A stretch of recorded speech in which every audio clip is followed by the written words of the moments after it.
kuachia baadaye. Nyumbani baada ya jamaa kufunga goli dakika za mwisho zile, players walilia sana. Walilia sana. Mtu Diarra anaongea kama na kigugumizi. Yaani kigugumizi Baka kwa mara ya kwanza nimshuhudia chozi na mtoka ile mechi na FAR Rabat. Na tulifanya kila kitu sahihi. Alafu tulikuwa tuna nafasi ya kuweza kumaliza. Sio kusare. Tuwashone pale kwao. Unaelewa, lakini Mungu tunapiga kabisa na rudi. Tunasema alhamdulillah.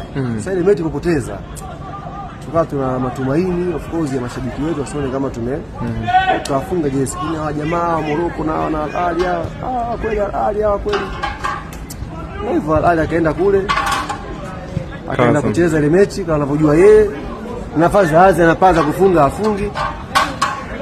Sisi na yetu tuko nyumbani wote. Nimefurahi mimi. Ile kufurahisha. Kutoka Al-Ahly.